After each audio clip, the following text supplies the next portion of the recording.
va avoir une question de temps. On va avoir un temps de questions-réponses. Donc, les francophones, vous pouvez poser votre question au micro et je vais la traduire en anglais. Donc, n'hésitez pas à poser vos questions en français. Donc, on va replacer la diapositive, l'image. La dernière colonne est vide, hein, comme vous pouvez voir. Pourquoi? Parce que je ne sais pas vous dire comment le faire. C'est à vous que le Saint-Esprit vous guide à appliquer ces vérités dans votre contexte.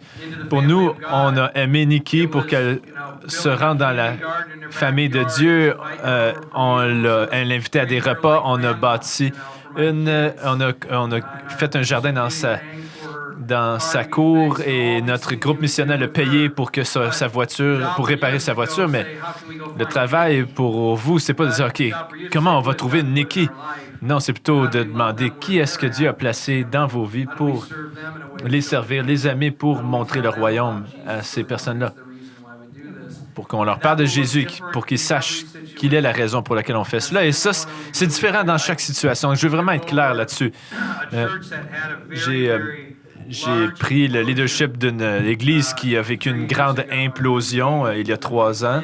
Et je suis en train de réimplanter cette église. Et Dieu a été tellement gracieux pour nous voir, pour qu'on puisse voir la croissance, pas la croissance, mais la stabilité, la santé, revenir. Et je donnais cette illustration de l'équipe de football avec qui nous sommes en train de servir et on les aime comme des... Beaucoup de ces enfants n'ont pas un papa, donc beaucoup des pères dans notre groupe missionnel ont mis le jersey, sont venus les encourager et beaucoup des mamans sont venues avec nous. Donc, on les a aimés comme une famille.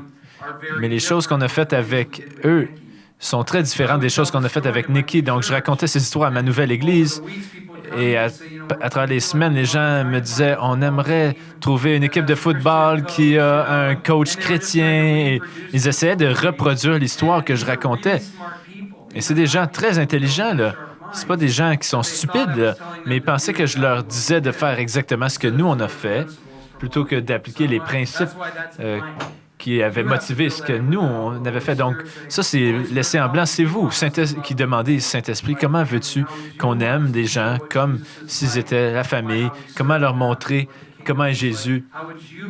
Comment voudrais-tu que nous proclamions l'Évangile? Donne-nous le courage, les mots, la direction. Jésus a dit, j'ai une autre aide que je vais vous envoyer et il va vous dire quoi faire. Il va vous dire, pardon, le Saint-Esprit va vous dire quoi dire et il faut expérimenter cela dans chaque contexte. J'ai partagé l'Évangile dans IAD d'une façon différente que j'ai partagé l'Évangile à Nikki. Parce que Nikki devait savoir qu'il y a un homme qui l'a aimé encore mieux que son mari qui était décédé. Et Iad doit savoir qu'il y a un sauveur qui est avec lui, même lorsqu'il est seul. Et le Saint-Esprit doit me montrer comment faire ça. Donc, la colonne est blanche et vierge parce qu'il faut, c'est à vous de demander à Dieu comment faire ceci. Donc, ça, les 4 premières colonnes sont claires, mais comment le faire, c'est à vous de le trouver. En communauté, on cherche à comprendre comment Dieu nous dirige. Donc, on va ouvrir pour quelques questions. Si vous vous posez la question en français, il n'y a pas de problème. Et en anglais, on va le traduire en français. Donc, vous pouvez poser des questions. Il y a sûrement des questions. Alors, c'est une question pour les boomers. I understood that, by the way. Souvent, j'ai vu que l'obstacle à mettre ces choses en pratique, dans mon propre couple et dans les autres couples aussi, c'est comment amener notre couple, si un des deux est plus réticent,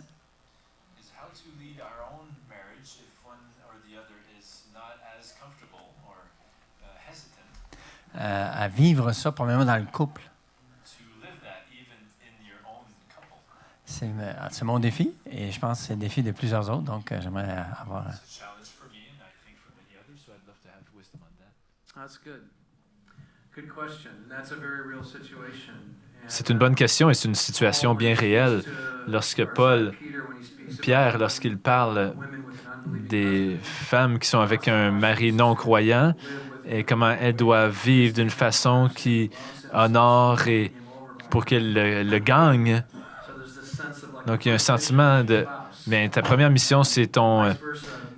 Dans un sens, ton première mission, c'est ton épouse ou ton mari, et de vivre avec une façon compréhensive. On entre dans son monde. On veut voir la vie selon leurs yeux et entrer avec compassion et empathie. Et juste pour être transparent, mon épouse, quand on s'est mariés, ne voulait rien savoir de tout ceci. Elle n'aime pas que les gens viennent chez nous. Elle est introvertie. Elle n'aimait pas accueillir des gens chez nous. Elle passait l'aspirateur jusqu'à temps qu'on sorte. Donc, elle passait l'aspirateur avant qu'on sorte. Et quand on revenait, il n'y avait aucune trace de pas sur le tapis blanc. Donc, je ne sais pas comment elle a fait ça, mais soit qu'elle pouvait l'éviter ou bien qu'elle a réussi à... Et bon, j'ai prié pour ma femme. J'ai prié que Dieu change son cœur. Parce qu'elle aimait Jésus, mais elle n'aimait pas cette partie de Jésus encore. Et avec le temps, alors que je continuais à servir et d'utiliser ma maison comme je croyais qu'on devait l'utiliser, mais Dieu a travaillé son cœur et a changé son cœur. Et si elle était ici, elle vous dirait, elle ne retournerait jamais à la vie qu'on avait avant, parce qu'elle ne peut plus imaginer une vie qui n'est pas en mission envers les gens qui ne connaissent pas Jésus. Elle est introvertie, elle doit lutter avec ça ressemble à quoi? Moi, je suis à la limite de introverti et extraverti. Vous pensez que je suis très extraverti parce que quand je suis ici, j'ai l'impression d'être... Vous avez l'impression que je suis très, très extraverti. Mais quand j'ai fini, je ne veux plus être avec personne. Je veux retourner en avion et ne pas être un évangéliste, même si j'en suis un. Je lutte avec ça, cette partie de mon propre vie brisée. Et on a dû prier et demander à quelqu'un et parler. On ne peut pas forcer quelqu'un à aller à un endroit où est-ce qu'il ne veut pas. On doit demander à l'Esprit de Dieu de créer une motivation intérieure. Il y a des craintes, des insécurités, et on veut s'aimer les uns les autres bien. Et c'est ta première priorité, si tu es marié, c'est d'aimer ton épouse, ton époux, et de ne pas l'abandonner. Des fois, je dis aux gens, vous devez être unis jusqu'à ce que vous soyez d'un même cœur, d'une même pensée. Ça va être limité. J'ai des gens qui aspiraient à être leaders dans notre Église, mais s'ils ne sont pas sur la même pensée, s'ils ne sont pas les deux d'accord, ben je veux pas qu'ils soient un leader parce que ça va détruire le fait désiré. Si moi, je suis pas un leader dans ma famille, je vais être disqualifié. Donc, il faut ralentir où est nécessaire, prier, écouter bien, se comprendre, avoir de l'empathie, ouvrir la parole de Dieu. Moi, j'encourage les couples à étudier la Bible ensemble et se poser la question, qu'est-ce qu'on croit que Dieu nous envoie faire? Et laisser l'Esprit nous envoyer la direction. Et demander même ça, Saint-Esprit, peux-tu donner à ma femme et moi un même cœur quand nous lisons ta parole? Est-ce que tu veux comment tu veux qu'on vive? C'est quoi ton intention pour nous, Seigneur? Et ça unifie les couples pour faire cela comme il faut. Voilà comment je le ferai. Souvent, il faut écouter comment nos épouses sont uniques, parce qu'ils ont peut-être des habiletés uniques on essaie de les forcer à être quelque chose que nous, on souhaiterait. Par exemple, ma femme préférerait être avec quelques personnes de façon plus profonde. Moi, j'aime pas être au niveau superficiel, mais j'aime rejoindre beaucoup de gens en même temps. Donc, il a fallu qu'on apprenne comment compromettre cela. Et elle m'a dit, Jeff, parce qu'on se comprend très bien maintenant, ça fait 25 ans qu'on est mariés bientôt, je sais quand elle opère par la chair et qu'elle dit que c'est parce qu'elle est introvertie. Et elle sait quand moi, j'agis dans la chair et que je dis que c'est parce que je suis extraverti. Par exemple, je peux être un extraverti qui aime comment les gens me font me sentir parce qu'ils m'aiment ou ils sont impressionnés par moi. Et ça, c'est la chair. Et cela nourrit mon ego charnel. Et c'est le péché.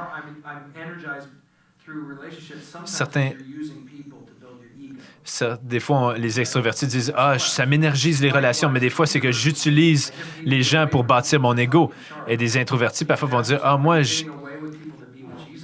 j'aime mieux me retirer des gens parce que ça me recharge. » Est-ce que tu te retires pour t'éloigner de Jésus ou tu t'éloignes pour être avec Jésus? Parce que moi, j'ai découvert que des introvertis qui se retrouvent avec Jésus seuls, ils vont recevoir les commandements de Jésus et ils vont ensuite obéir à Jésus. Et c'est ce qui arrive quand un introverti et un extraverti sont mariés. Des fois aussi, il y a différents dons. Et il faut dire, bon, ton don de prière, d'intercession est tout aussi important que mon don d'évangélisation. D'évangéliste, est-ce qu'on peut combiner ces deux dons? Dans mon cas, Jeannie pouvait prier pendant des heures et moi, je voulais aller partager l'Évangile. Elle était comme, « Est-ce que tu n'aimes pas ça être avec Jésus? » Oui, j'aime ça être avec Jésus en train de partager l'Évangile. Et elle dit, « Moi, j'aime être avec Jésus pour prier. » Et on disait, « Ben, toi, tu vas prier, moi, je vais prêcher. » Et vous savez ce qui s'est passé? Elle a commencé à prêcher et moi, j'ai commencé à prier parce qu'on se bâtit avec les dons qu'on a. Et j'ai grandi dans ma vie de prière et elle a grandi dans son évangélisation parce qu'on l'a fait ensemble. Notre famille, c'est notre premier ministère. Est-ce que je peux donner juste une petite parenthèse? Si tu n'es pas dans le ministère avec ta famille, alors ce n'est pas vraiment ton premier ministère. Certaines personnes disent « Ah, je ne peux pas vraiment être en mission parce que je me concentre sur ma famille. » Je dis « Non, la seule façon que vous pouvez être en mission ensemble, c'est si tu amènes ta famille avec toi. » Donc, pour nous, on a grandi vers la mission et on a grandi dans notre amour pour Dieu alors qu'on était en mission ensemble. Donc, si vous restez juste ensemble sans être dans la mission de Jésus, mais faites cela de façon patiente, avec compréhension, empathie, toutes ces choses. C'est utile? Merci. Une autre question.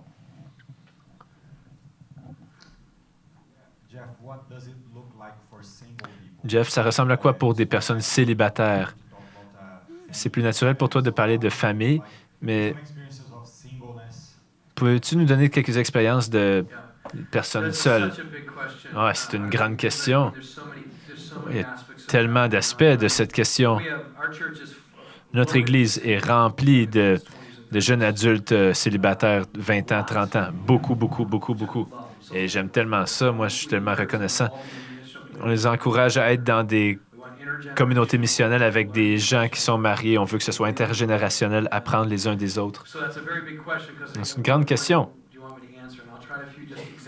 Je vais donner quelques exemples, puis tu me diras si ça répond. J'encourage les gens célibataires à bien gérer leur temps. La tendance pour beaucoup de gens célibataires, c'est de gérer leur vie comme s'ils étaient... Bon, je suis pas marié, donc je suis libre de mon temps et ils deviennent le centre de leur... Et quand je suis marié, bien là, je pourrais plus faire ça. Donc, non, moi, je leur dis, non, tu as une redevabilité. Tu es marié à l'Église. Tu es dans une relation d'alliance avec des frères et sœurs qui t'aident à vivre ta vie pour Jésus. Parce que s'ils ne font pas ça, ils n'auront pas un bon mariage de toute façon. Parce que si, comme célibataire, tu apprends à vivre centré sur toi, eh bien, il y a des bonnes chances que tu ne te marieras pas ou bien que ton mariage va avoir des problèmes. Donc, commence à vivre comme si tu étais redevable, comme si tu étais marié. Et je comprends que, non, ils ne sont pas vraiment mariés, mais de se soumettre à d'autres lorsqu'ils prennent des décisions clés.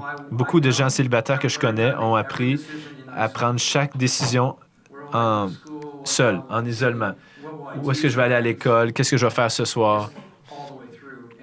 Où est-ce que je vais travailler? Et on leur apprend à vivre en communauté, dans une communauté d'alliance.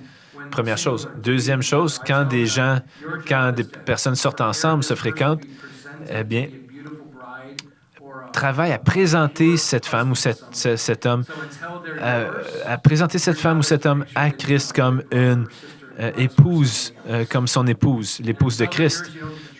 Et donc, tu ne peux pas les traiter comme s'ils t'appartiennent. Jusqu'à temps que tu n'es pas dans une relation d'alliance, tu n'as pas de privilège de cette alliance. Donc, on a un gars, on a 2 célibataires dans notre groupe qui sortent ensemble parce que je suis tout le temps nerveux avec ça, parce que si ça ne fonctionne pas, est-ce qu'ils vont rester dans le groupe missionnel ou non? Donc, je leur dis, il faut que vous fréquentiez d'une façon que même si ça ne fonctionne pas, vous allez rester en communauté les uns envers les autres parce que hey, si on est impliqué sexuellement, on ne pourra pas être ensemble après ça, même si ça ne finit pas, si ça n'aboutit pas au mariage. Donc, c'est un autre standard. Et je rencontre le gars parce que lui, il pleure parce qu'il a l'impression que ça ne marchera pas. Et cette femme est comme une fille pour moi. On l'a formée comme disciple. Et je lui ai dit, si ça ne fonctionne pas, ton travail, c'est de la préparer pour son mari, le genre de frère qui fait d'elle une meilleure épouse pour quelqu'un d'autre. Si tu n'avais pas tenu ça de façon libre, si tu l'avais pris comme un contrôle, eh bien, tu vas être pris avec ça. Aime-la comme une sœur. Comme ça, si tu n'es pas le gars, l'autre gars va venir et va dire « Hey, merci de comment tu l'as aimée parce qu'elle est devenue une épouse extraordinaire, parce que tu as fait partie de sa vie. » Wow, ça, c'est comment on fait ça pour les fréquentations. En termes de travail, je les encourage de travailler fort et faire beaucoup d'argent et d'être très généreux et ne pas être centré sur eux. D'une certaine façon, c'est ceux qui ont la meilleure position pour être généreux. Je leur dis pas, vous avez plus de temps que des gens mariés parce que vous êtes pas mariés. Puis là, ils disent, quand tu me dis ça, c'est comme si tu me disais que j'ai pas de vie. Mais moi, je travaille, puis je dis, je sais que vous êtes occupé, vous avez des enfants. Quand tu as des enfants, tu réalises que tu avais beaucoup de temps libre.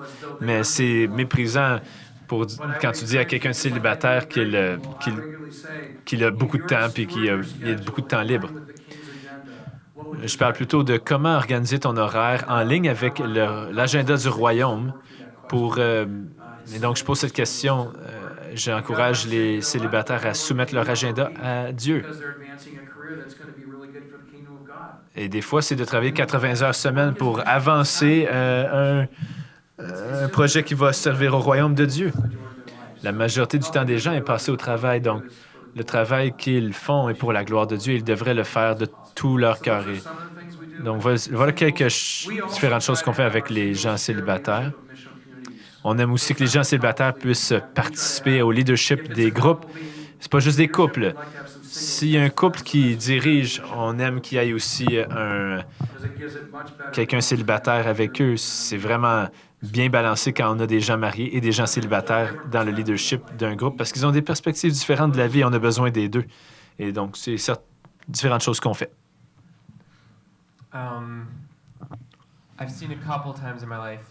Eh bien, j'ai vu plusieurs fois dans ma vie des couples prendre cette direction et en faire trop et se brûler. Donc, ma question pour toi, Jeff, c'est comment ne pas se brûler en se dévouant à cette façon de vivre? C'est une bonne question, oui, bonne question. Se brûler, c'est toujours presque le résultat d'une de ces deux choses. Soit que tu opères dans la chair et non dans l'esprit, ou bien tu prends tes indices du monde plutôt que du Saint-Esprit. Donc, soit que tu fais la mission que Dieu te confie, mais dans tes propres forces, ou bien tu ne fais pas ce que le Saint-Esprit te demande de faire. Tu fais ce que les autres voudraient que tu fasses et tu as l'impression que tu dois dire oui pour avoir l'approbation des autres. Et dans ma vie, je me dis, si tu ne peux pas dire non, ton oui ne veut rien dire parce que tu veux juste rendre les autres heureux. Donc, un grand non peut être un grand signe que tu écoutes le Saint-Esprit, à moins que tu dises non à Dieu, là, mais quand tu dis non à des gens, tu dis, je dois demander au Saint-Esprit et je suis un être humain limité qui ne peut en faire que tant. Dans Marc 1, on voit tout, même Jésus n'a pas pu tout faire. Tous les gens que Jésus guérit dans Marc chapitre 1, et à certains moments, Jésus dit, OK, on va aller dans un autre endroit, et il s'en va dans un endroit désert pour prier, et il laisse tous ces gens en plan. Jésus ne ressentait pas le besoin de servir tout le monde. Et là, on parle de Dieu fait chair, mais il avait un corps humain, alors on voit ses limites. Tu dois donc tu dois accepter tes limites en tant qu'être humain et prendre les indices que le Saint-Esprit te demande de faire. Tu vas des fois dire non à des gens, même lorsqu'il était rempli du Saint-Esprit, et tu dois le faire avec la puissance que l'Esprit donne. Quand je vois des gens se brûler, je sais qu'ils ne marchaient pas dans l'Esprit ou bien qu'ils n'écoutaient pas l'Esprit, parce que Dieu ne te fait pas brûler. Maintenant, ce que Dieu fait, c'est qu'il dépense ton énergie. Il y a une différence en étant fatigué physiquement. Il faut savoir qu'hier, quand je me suis couché, j'étais épuisé. Depuis mercredi soir, je suis ici au Québec, puis je suis avec des gens où j'écoute, puis je veux servir, je veux discerner ce que le Saint-Esprit nous dit dans cette ville. J'ai travaillé fort et hier soir, j'étais épuisé. Je vais être encore plus fatigué ce soir. Quand je vais être dans l'avion demain matin à 6 heures pour être à mon église le dimanche soir, probablement que je ne serai pas capable je vais dormir dans l'avion. Est-ce que c'est le burn-out? Non, c'est un corps physique dépensé pour Christ. Et c'est du repos. Ensuite, je prends du repos et je prends une journée off toutes les semaines et je prends une journée de solitude, de prière. Chaque mois, avec Dieu, j'essaye. Mais je n'ai pas une fatigue de l'âme. Je suis fatigué dans mon corps, mais pas dans mon âme. Et ça, c'est différent. La fatigue de l'âme, c'est ça qui mène vers le burn-out. Où j'ai essayé de le faire dans mes propres forces ou d'écouter l'agenda du monde.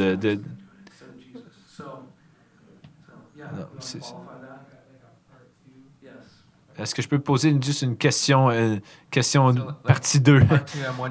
Maintenant, mon autre question suite à ça, si je suis honnête, je cherchais une réponse, mais tu m'en donnais une différente et c'est bien. C'est ce qui est bien.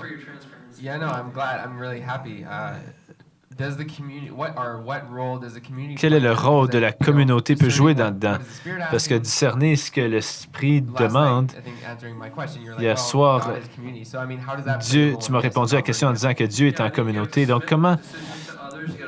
Oui, bien la réponse à ça, c'est qu'il faut laisser d'autres personnes parler dans notre vie. Je vous ai dit récemment que les autres anciens sont venus me voir et m'ont dit « Jeff, t'es pas un bon... » Ils m'ont parlé de ma vie, ils m'ont dit que j'étais trop occupé. Et ils m'ont pas accusé, ils ont juste posé des questions. Est-ce que ton cœur est ici? Est-ce que tu dis oui aux bonnes choses? Ils étaient préparés à ce que j'aurais pu dire non, Dieu ne m'appelle plus à servir cette Église et je crois que je vais aller à travers le monde. Et ils auraient été prêts à dire, bien, fais ce que le Saint-Esprit te demande. Mais donc, on l'a fait en communauté, donc je réfléchissais à ça. Je disais, non, je crois que Dieu m'appelle à diriger cette Église. Et ils ont dit, bon, on va te garder redevable à ce que l'Esprit de Dieu te demande de faire. Mais ils ont dit, tes enfants sont adolescents. Et c'est vraiment important que tu sois avec eux. Ils vont être partis bientôt. Il y a beaucoup d'années que tu vas avoir sans les enfants à la maison. Donc, ça venait du Saint-Esprit quand ils m'ont parlé comme ça. Donc, certainement, je vais me soumettre. Je veux dire quelque chose... je dois croire que je ne suis pas le sauveur du monde. Être honnête. Qui va faire ça, ce que j'ai fait hier soir? Je ne sais pas. Le Saint-Esprit peut susciter quelqu'un d'autre. Je ne suis pas si important. Je suis un humain. Je suis important pour le Père. Et il m'aime, mais il n'a pas besoin de moi. Il pourrait amener un âne qui viendrait parler. Et là, tout d'un coup, on est émerveillé par Jésus. Mais il faut que je croie ça. L'autre chose que je dirais,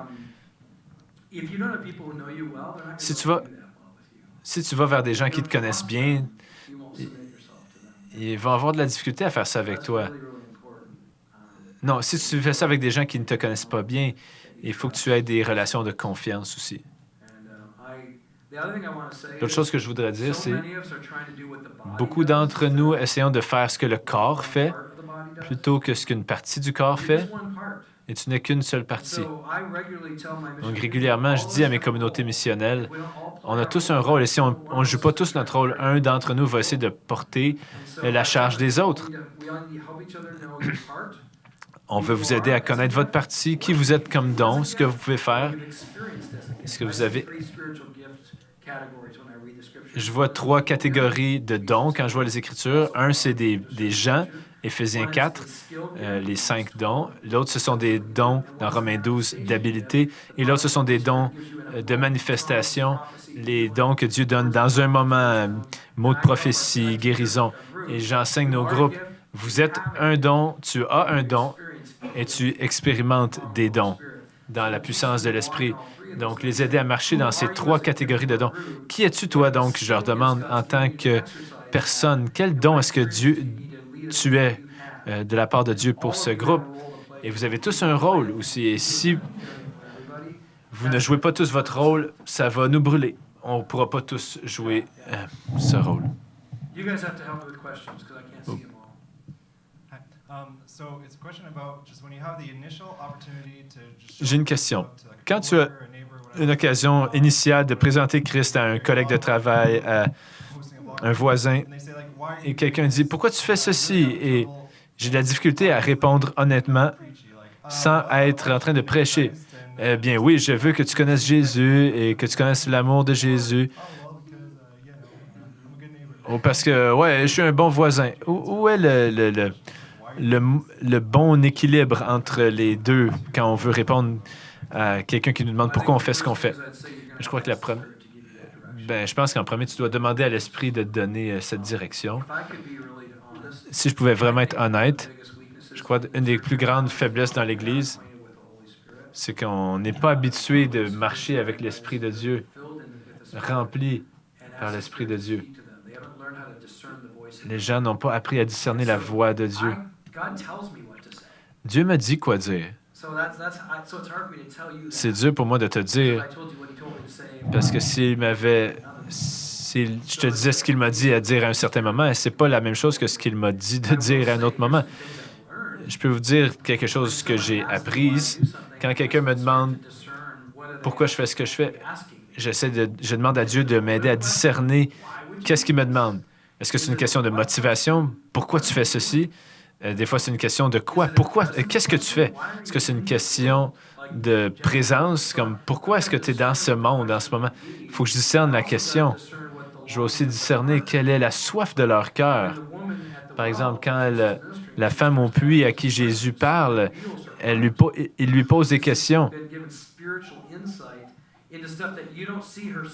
Et Dieu lui donne... on a un aperçu de sa vie, mais Dieu le connaît. Et donc, Jésus continue à lui poser des questions parce qu'il voit son corps. Donc, je pose souvent la question à Dieu, « Aide-moi, peux-tu m'aider à trouver la soif de cette personne, là où est-ce qu'elle est brisée, sa douleur? » Parce que je veux répondre d'une façon que ça lui apporte une bonne nouvelle pour son cœur. Et ça, c'est une question de discernement spirituel, mais j'ai appris que si tu poses des questions plus souvent, tu vas apprendre davantage de la part des gens. Et là, je peux leur parler à leur cœur, à leur situation. Il y a des choses assez simples. Il y a des gens qui ont besoin d'idées. Bien, je leur dis, je crois que Dieu m'envoie. Je peux dire ça à tout le monde. Je crois que Dieu m'envoie dans ce quartier pour montrer comment est Dieu et comment il m'a servi. Tu n'as pas entendu parler de Jésus encore. Une chose que j'ai appris, c'est que Jésus ne leur donne pas toujours tout ce qu'ils ont besoin. Dieu leur donne ce dont ils ont besoin pour chercher davantage. Pas leur donner tellement que là, c'est trop. Je veux qu'ils en veulent plus. Des fois, j'en dis juste assez pour qu'ils continuent en disant « OK, mais pourquoi tu ferais cela? » Dans ce cas-ci, Dieu nous a envoyés vers le voisinage pour être une bénédiction. Puis là, les gens peuvent dire « Qu'est-ce que tu veux dire par là? » Bien, je peux en donner un peu plus. Bien, je crois que Dieu est venu sur la terre et qu'il est venu parmi les êtres humains et les a aimés de façon vraiment incroyable, folle. Qu'est-ce que tu veux dire? Comment tu sais ça? Comment c'est arrivé? J'essaie je suis en train de tirer, je taquine le poisson là, pour l'appât de la beauté de Christ et je veux que tout d'un coup, ils disent « Wow! » Plutôt que de dire ah oui, Dieu a envoyé Jésus puis il est mort sur la croix pour pardonner tes péchés, ils vont dire comme « Ah, j'ai jamais entendu ça. » On ne fait jamais ça dans les relations normales. Si tu le fais, tu n'es probablement pas très aimant. Mais l'Esprit donne tellement de sagesse pour savoir comment faire ça. Benoit, in French, it's fine. Yes, French. 3 choses que tu aurais aimé savoir avant de commencer le ministère. Ce ministère-là. Can you tell us 2 or 3 things that you would have loved to know before you started this type of ministry? Ou 3 choses vraiment importantes que tu as appris à travers le processus. 3 very meaningful things that you've learned through the process. One, you've been hearing me say it all along, and that is that you La can't première, do c'est without que the power and help of the Holy Spirit. j'en ai parlé beaucoup, on ne peut pas faire ceci I sans learned la that the hard way. présence et la puissance du Saint-Esprit. J'ai Beauty is God loved me enough. eu ça à la dure parce que j'ai essayé de faire ça dans mes propres forces tellement longtemps, puis Dieu m'a aimé pour me laisser le faire assez longtemps pour me montrer comment c'était stupide pour moi de le faire. Donc, il m'a aimé de cette façon-là. Il m'a laissé le voir. Ouais, je me suis vraiment brûlé plus d'une fois. J'ai dû apprendre cette leçon plusieurs fois. Second, to not Deuxième see people's fois, projects, pas voir les gens comme des projets, but as image bearers of God. mais comme des porteurs de l'image de My Dieu. job is not to change Et mon travail n'est pas de changer quiconque. It's not my job. My Ce job n'est is to pas love mon them travail. and C'est de les aimer comme j'ai été aimé, de les servir comme j'ai été servi. the opportunity. And leave the Holy Et laisser le Saint-Esprit, le travail du Saint-Esprit, laisser le Saint-Esprit faire son travail. C'est lui qui change. Si mon but, c'est de changer les gens, alors je commence à manipuler, contrôler, être en colère parce qu'ils ne changent pas vraiment bien. Je deviens impatient. Et quand tu expérimentes quelque chose d'autre que le fruit du Saint-Esprit, tu sais que tu ne marches pas dans... Ça indique que tu ne marches pas dans l'Esprit. La troisième chose, laisser les gens marcher à leur rythme et non à mon rythme. Si tu me vois voyager avec ma famille, c'est comme ça que ça fonctionne. Mes enfants sont en arrière. Ma femme dit « Hey, hey, on est ici. » Parce que je suis habitué de marcher tout seul. Et je vais vite dans l'aéroport. J'ai déjà fait les mathématiques de combien de temps que je passe dans un aéroport si je marche sans savoir où je m'en vais. Donc, je vais vraiment vite. Et ma femme régulièrement me rappelle « Hey, on est ici, là. On est là, on est en arrière. » Souvent, c'est comment je vis la vie si je ne suis pas prudent comme pasteur ou comme leader de communauté missionnelle. Et donc, j'apprends, laisse les gens courir à leur rythme. Des fois, il faut revenir pour faire quelques pas en arrière, pour pouvoir les accompagner, accepter que ça peut prendre plus de temps. Qu'est-ce que je fais? Je leur montre ce que Jésus a fait avec moi. Je vous garantis, Jésus peut courir plus vite que moi. Il est éternel. Il a déjà fini la course. Il est éternel. Pourtant, il vient et il me rencontre où je suis et il me fait marcher un pas à la fois. Donc, c'est les trois leçons qui m'apparaissent clairement maintenant. On va prendre juste quelques autres questions, puis on va passer à travers d'autres contenus ensemble. Can you speak about the new wine and the old wineskin? Is there ever a time where you think Peux-tu nous parler de la vieille outre et la nouvelle outre, que l'image que Jésus utilise? years where it isn't missional, but it was established when it was Christendom? Par exemple, It's a cultural thing, and you try to bring in a missional aspect, and people are like, venir dans une église établie, de tradition, et là, say, you know what, this apporter une nouvelle approche, nouveau modèle, comme Jésus nous dit, les vieilles outres. Ben, je crois que ma réponse à ça, c'est que chaque fois que nos programmes, nos structures ne sont pas en train de nous aider à obéir à Jésus, ben c'est pas la bonne outre. Et quand quelqu'un aime mieux l'outre qu'il aime Jésus, ce n'est pas la bonne, c'était pas la bonne modèle. Et quand quelqu'un dit si on se débarrasse de ce programme, des gens vont quitter notre église. Ben moi je vais répondre alors ils aiment plus le programme que Jésus. Et donc, c'est une vache sacrée, c'est-à-dire c'est un veau d'or, et ils ne pouvaient pas comprendre la vie sans Moïse, alors ils avaient besoin d'un veau d'or pour adorer le Dieu qui les avait sortis d'Égypte. Donc, aussitôt qu'on aime un programme plus qu'on aime voir des vies transformées par Jésus, eh bien, ça devient un problème. Et pour moi, que ça s'appelle une communauté missionnelle, une étude biblique, un groupe, connexion, peu importe. Je crois que Dieu nous a appelés à être des disciples qui forment d'autres disciples. Et voilà. Ça, c'est pas une vieille outre, c'est le vin. Comment faire ça? Ça peut prendre toutes sortes de formes. C'est pour ça que j'ai laissé la colonne de droite ouverte. Je ne sais pas ça va être comment que vous allez faire. Moi, j'appelle ça une communauté missionnelle, mais je pense pas que c'est une nouvelle idée. Je pense que c'était la façon que Jésus accomplissait son ministère. Ça a pris toutes sortes de formes à travers l'histoire de l'Église. Et l'Église se réforme continuellement parce qu'elle est toujours dans le processus d'être sanctifiée pour devenir ce que Dieu veut qu'elle soit. Et je crois que c'est progressif. Je crois que l'Église est mieux que ce qu'elle était et que la réforme peut être encore meilleure que ce qu'elle a jamais été. Et le meilleur est à venir. Donc, on s'approche. C'est une réponse très rapide à une très grande question. Je sais que ça mériterait un livre entier pour répondre à cette question, mais est-ce que c'est utile?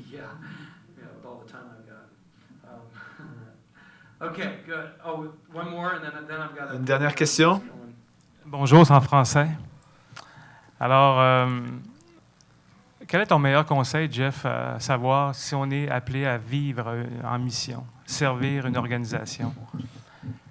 Une question délicate, on ne vit pas dans un monde facile, un siècle facile. Quel est ton point de vue par rapport au divorce des leaders qui pourraient être à la tête d'une organisation qui fait des bien belles choses? So I'm asking your advice about what if you feel led? What about the situation of someone who's divorced but feels led to lead an organization or a missional movement? What is your take on that? Every situation is very unique. Chaque situation est très différente. We have a divorced elder in our church. Nous avons un ancien qui est divorcé dans notre Église. Il est remarié maintenant, mais je vais vous donner une histoire en tant qu'anecdote. His first wife, Sa première épouse a été infidèle envers lui avec plusieurs hommes et il est resté avec elle et il s'est engagé à lui être fidèle. Il a cherché à la ramener à lui. Elle est devenue enceinte d'un autre homme. Il a élevé cette femme comme sa propre fille. Elle ne lui a pas dit jusqu'à ce qu'elle ait 18 ans. Parce que quelqu'un a dit, si tu es toujours marié à ta femme, c'est ta fille, peu importe de qui cette fille vient. Il a aimé sa femme même s'il était infidèle et éventuellement, elle est partie et l'a divorcé. Il était un père seul, monoparental. Il prenait soin de sa fille qui n'était pas sa propre fille biologique, mais il l'a aimée comme elle était. Il l'a éduquée.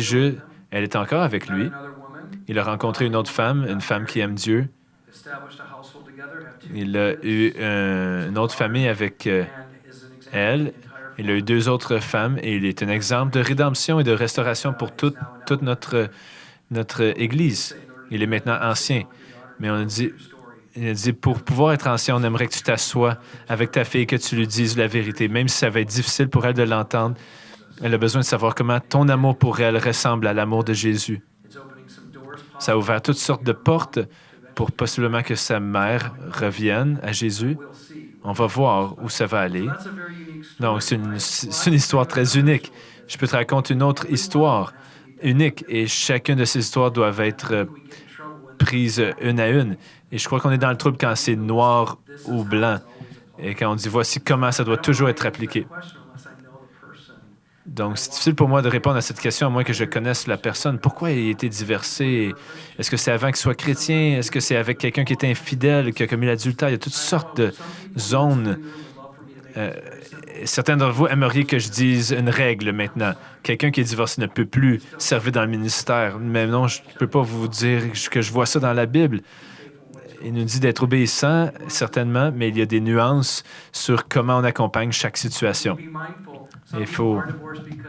Certaines personnes sont divorcées parce qu'ils ont désobéi à Dieu. Il faut adresser ce péché et montrer c'est quoi le processus de repentance. Et des fois, les deux étaient dans le péché. Des fois, quelqu'un a été une victime. Il y a tellement de dimensions à ce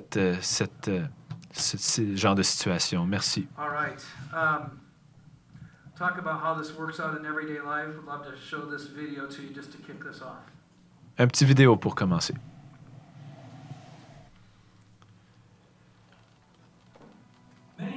En mission ensemble. Beaucoup de chrétiens se rassemblent souvent dans ce qu'ils appellent des petits groupes. Ils prient ensemble, étudient la Bible, s'encouragent les uns les autres et parfois mangent ensemble. Et ça, c'est tellement bon. Mais souvent, ils sortent individuellement pour parler au Jésus avec leurs amis. Et souvent, ils sont découragés parce qu'ils ne sont pas très efficaces, mais Jésus n'a jamais envoyé ses disciples seuls. Il les a toujours envoyés au moins en groupe, en paire. Paul avait une équipe entière. Pourquoi? Parce que Jésus nous a dit, c'est par notre amour les uns envers les autres que le monde va connaître qu'on est ses disciples. J'encourage un groupe de gens à être une communauté en mission ou une communauté missionnelle qui s'aiment les uns les autres et sont envoyés ensemble vers un autre groupe de gens.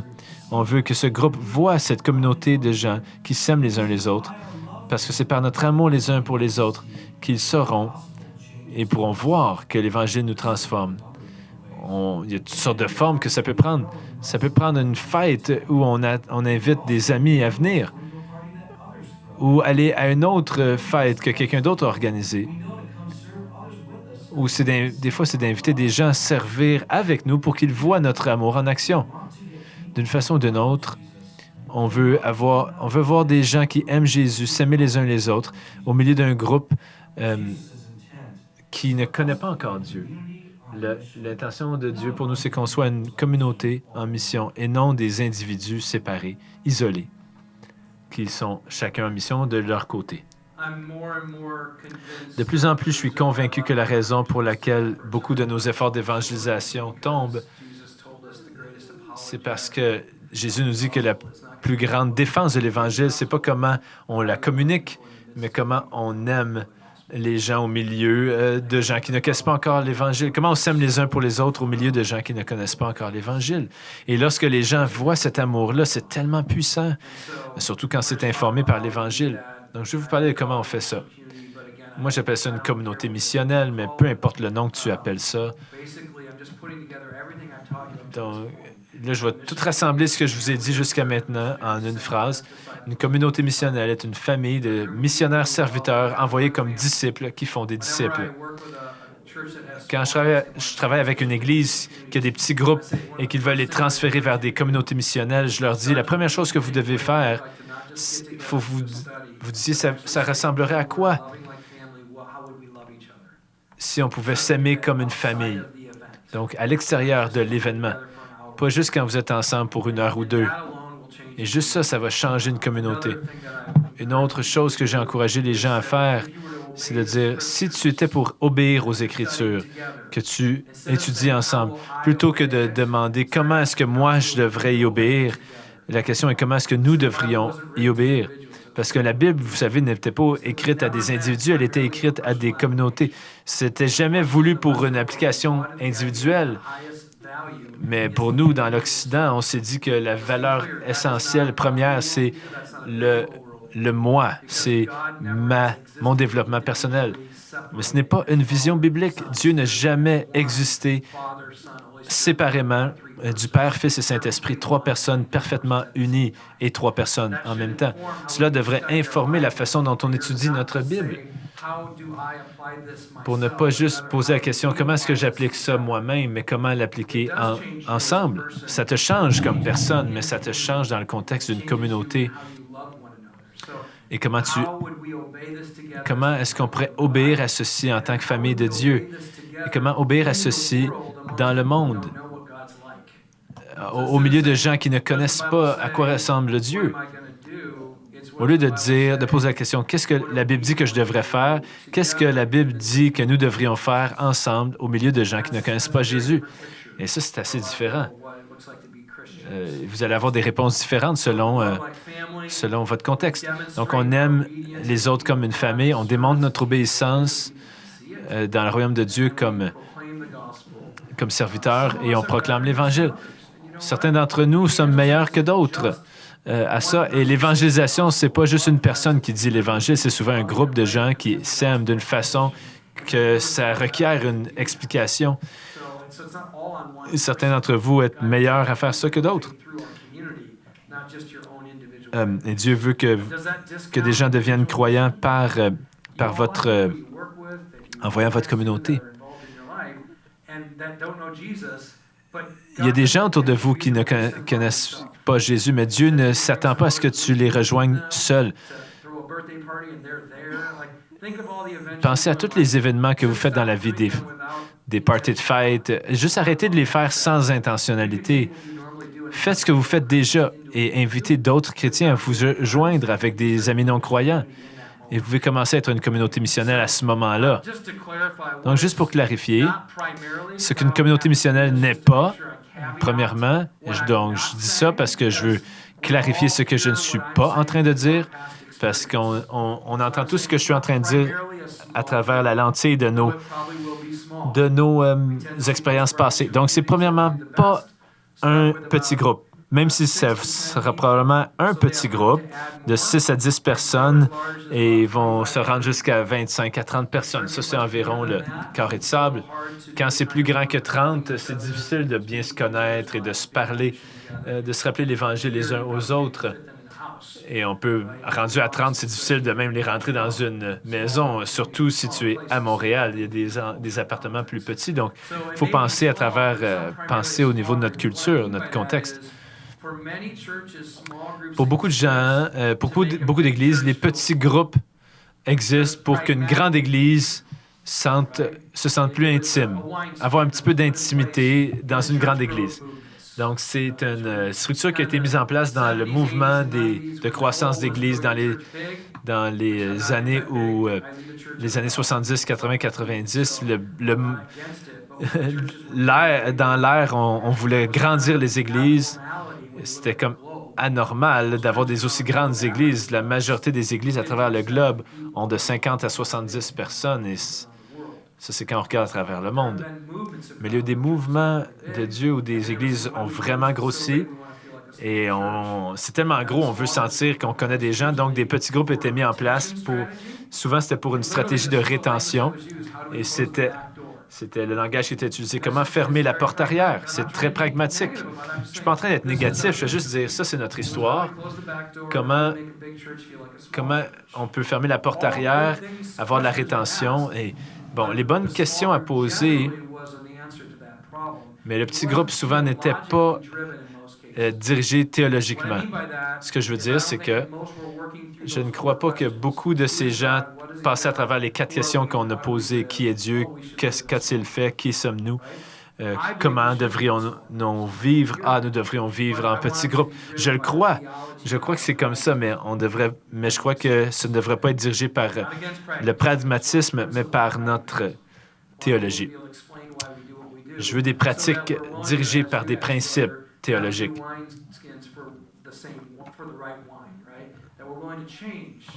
Je veux qu'on soit prêt à changer nos structures pour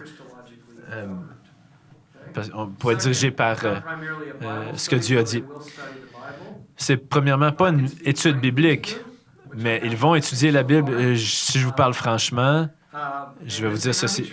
C'est peut-être pas vrai où vous êtes, mais dans beaucoup des États-Unis, les gens font une étude biblique pour éviter d'obéir à la Bible. Oui, vraiment. Ils ne diraient jamais cela. Mais quand tu dis pourquoi est-ce qu'on n'obéit pas le livre de Jacques, on n'a pas le temps de faire ça. Tu as au moins une soirée mise à part pour étudier la Bible. Mais là, on n'étudierait pas la Bible. Mais le but de la Bible, c'était pas de l'étudier. Le but de la Bible, c'est d'obéir à Jésus. Si ça n'est pas guidé par l'obéissance et que tu ne comprends pas, bien, tu penses que d'avoir plus de connaissances te rend plus juste, mais en réalité, tu te rends de plus en plus coupable parce que tu connais davantage de choses auxquelles tu n'obéis pas. Et comme Jacques qui dit, ne sois pas seulement quelqu'un qui écoute la parole, mais quelqu'un qui la met en pratique. Si tu ne mets pas en pratique ce que tu connais, tu te rebelles à la Bible plutôt que d'étudier et de vraiment écouter la parole.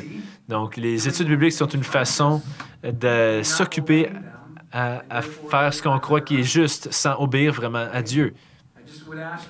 Je vous demande de penser à la dernière étude biblique que vous avez faite et dites-moi, comment est-ce que ça a changé la façon dont vous vivez comme communauté en mission à chaque jour?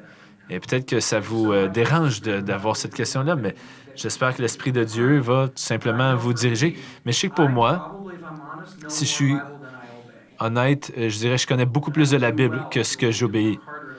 Et je devrais travailler davantage à obéir plutôt que d'étudier davantage. Je connais un pasteur, une fois, qui a prêché le même message 30 ou 40 semaines en ligne. Il a dit, tant que vous obéissez pas, je ne vais pas prêcher un autre sermon, parce que pourquoi est-ce que j'ajouterais un autre sermon auquel vous n'obéirez pas? Ben, je pense qu'il a marqué son point. Et à un certain moment, l'Église croyait qu'il était devenu fou, mais il a dit, je vais continuer à le prêcher jusqu'à ce que vous le fassiez. Quand on lit qu'ils se sont dévoués à l'enseignement des apôtres, souvenez-vous, ils n'avaient pas cette Bible. Souvenez-vous de ceci. Ceci est arrivé qu'après quelques centaines d'années, quand ça a tout été collecté ensemble, et on a eu ça, une copie personnelle, juste seulement que lorsque l'imprimerie a été inventée. Et il disait, qu'est-ce que Pierre a dit? Qu'est-ce qu'on va faire? Comment on va faire ça? Dévouons-nous à ce qu'il a fait, à ce qu'il a dit. C'était pas de parler à ce sujet-là. C'était d'obéir dans la puissance du Saint-Esprit. Donc, on étudie la Bible, mais je vous dirais, les gens qui ont soif de la parole de la bonne façon, c'est lorsqu'ils sont en mission pour faire ce que Jésus les a sauvés pour faire. Ça nourrit leur âme, ça les équipe, ça les encourage pour toute bonne œuvre, comme on lit dans 2 Timothée. Mais s'ils ne font pas le travail de la mission, ils n'ont pas besoin de l'équipement. J'ai trouvé que la majorité des chrétiens n'ont pas besoin de la Bible pour la vie qu'ils vivent, parce que cela n'informe pas la façon qu'ils vivent. Je ne veux pas être dur, mais posez-vous la question et posez la question aux autres. Comment est-ce que l'étude biblique a changé ton groupe? Évaluez-le. Prenez un recul. Est-ce qu'on a vraiment vécu le message qu'on lit dans l'Épître de Jacques? Il y a un couple qui est venu à notre église, puis on dit, où sont vos études bibliques? Et j'ai dit, nous, on est dans des communautés missionnelles. Les gens apprennent à s'aimer les uns les autres. Et on apprend à servir comme Jésus nous a servi, comme le roi, pour que les gens voient le royaume. Et on apprend à partager l'Évangile comme missionnaire. Et on dit, quand est-ce que vous étudiez la Bible? J'ai dit, ça dépend de quand est-ce qu'il étudie et où est-ce qu'ils sont. J'ai dit, pour beaucoup de groupes, ça dépend de qu'est-ce qu'ils ont besoin dans leur mission. Et il y a des petits groupes de 3 personnes qui étudient la parole ensemble, qui sont plus intentionnels dans un plan, mais on ne fait pas juste ça. Ils ont dit, ah ouais?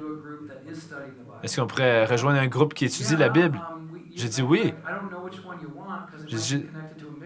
J'ai dit, ça va être connecté à une mission du groupe. Et donc, j'ai arrêté à un certain moment. J'ai dit, hey, vous aimez vraiment la Bible, hein? Hey, j'aime ça, moi aussi, j'aime la Bible. Je lis la Bible tous les jours et le Dieu me transforme par sa parole. Mais c'est la dernière fois que vous avez étudié, c'était quoi? Et j'utilise Jacques comme exemple parce qu'ils ont dit justement l'Épître de Jacques. Et je vous ai déjà dit qu'à Tacoma, 85% des gens, des garçons dans notre ville n'ont pas de papa. Et je leur ai dit, wow, vous avez lu l'Épître de Jacques, vous avez entendu parler des orphelins et des veuves. On va avoir besoin de votre aide pour aider avec les orphelins, pour que vous nous aidiez à faire ça, parce que vous connaissez les problèmes de l'argent qui mène au prestige.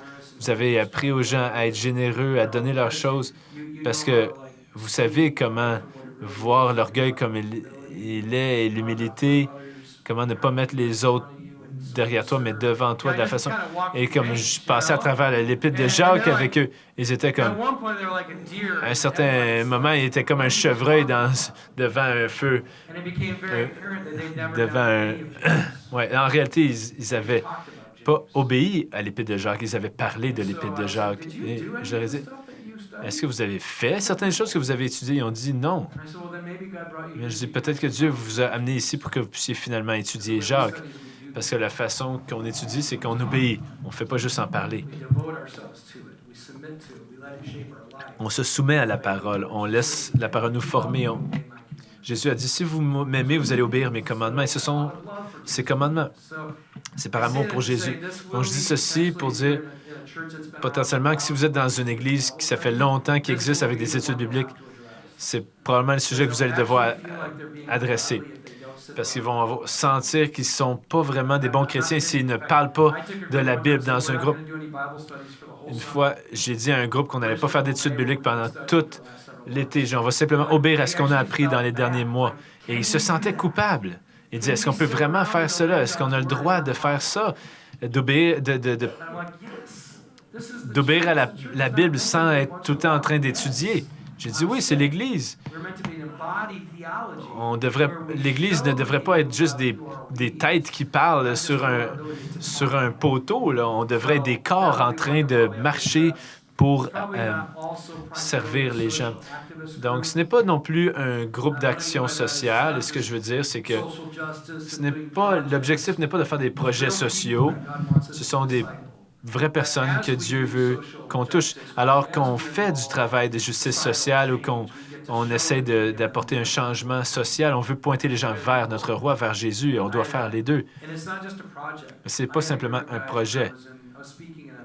C'est pas juste un projet. J'étais à un endroit qui s'appelle Simi Valley, à l'extérieur de Los Angeles. C'était l'église de Francis Chan et l'église Cornerstone. Ils voulaient faire une transition. Et finalement, Francis Chan est parti et quitté, mais c'était un gars assez prophétique, Francis. Il faut que je commence quelque chose d'autre.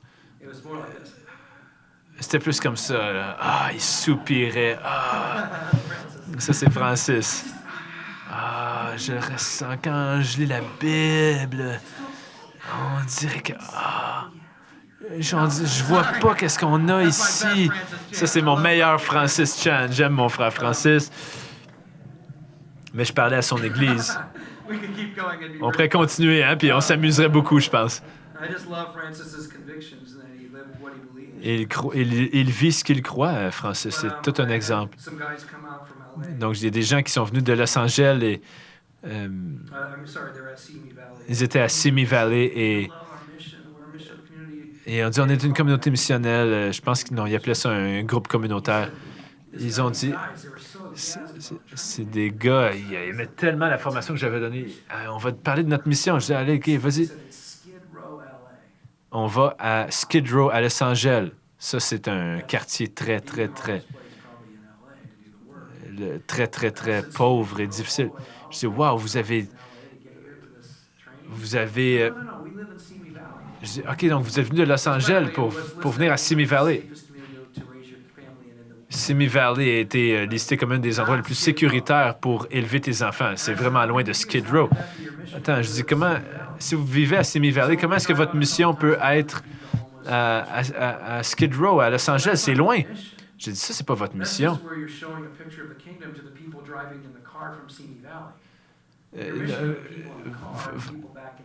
Votre mission, c'est pas ceux qui sont loin. Là, vous exprimez une image du royaume. Mais les gens à Skid Row, vous ne vivez pas avec eux. Ils ne voient pas vraiment une image du royaume. Vous n'êtes pas en mission envers eux. Ça, c'est un projet peut-être missionnaire. C'est pas mauvais. C'est bien, mais il n'y a pas de façon que vous pouvez faire des disciples, des gens à Skid Row, à moins que vous déménagiez là. Jésus a déménagé dans le voisinage. Il n'est pas loin. Il n'est pas resté loin. Il a dit, je vais prêcher une fois par mois, puis je vais retourner dans ma banlieue. Non, Jésus s'est donné entièrement aux gens avec qui il vivait. Donc, soyons prudents de ne pas appeler la mission, appeler un événement une mission. Ou, la mission, c'est un mode de vie. Et quand on donne seulement aux gens un événement ou une expérience court terme, on leur dit un mensonge sur ce que Jésus a fait. Jésus n'est pas juste apparu puis il est reparti. Non, il est resté jusqu'à ce qu'il meure.